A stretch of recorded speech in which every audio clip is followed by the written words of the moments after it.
Et le pire, c'est qu'en plus, j'ai pas vu le Cap Horn en plus. Donc j'ai pris une belle tempête, j'ai pas vu le Cap Horn.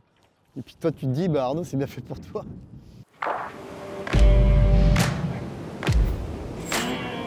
Mon premier Vendée Globe, avant le passage du Cap Horn, Denis Auro, à l'époque, qui est le directeur de course, il nous appelle. Message de sécurité d'urgence pour dire qu'ils annoncent des vents de 80 nœuds. Je sais pas ce que ça veut dire 80 nœuds, quoi.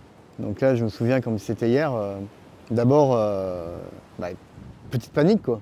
Qu'est-ce qui va me tomber dessus? C'est pas tout de suite, quoi. Ça va arriver dans 24 heures, mais comment je vais faire? J'ai pas encore franchi le Cap Horn, quoi. Tu te dis, mais tu voulais y aller, Arnaud, ce Cap Horn, tu voulais faire ton Vendée Globe, et là, tu en prends plein la gueule. Et c'est bien fait pour toi. Du coup, du stress, de l'anxiété, vraiment. Hein. Puis au final, quand tu es dans l'action, tu n'as plus le temps d'appréhender. Donc du coup, tu es en action, tu prends tes ris, le vent monte progressivement.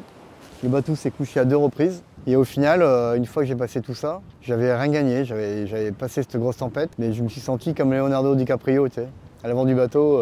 C'est ridicule parce que j'avais pas gagné une place, j'avais juste réussi à passer à travers cette tempête.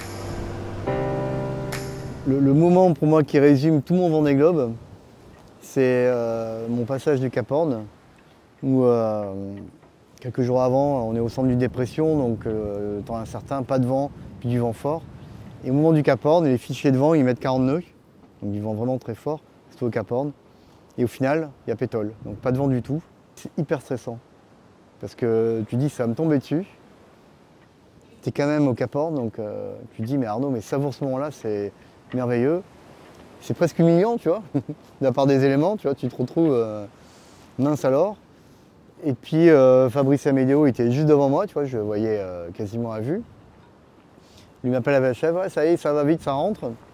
Moi je me retrouve arrêté, quelques heures arrêté, et puis d'un seul coup ça repart. Bateau couché et tout, voilà.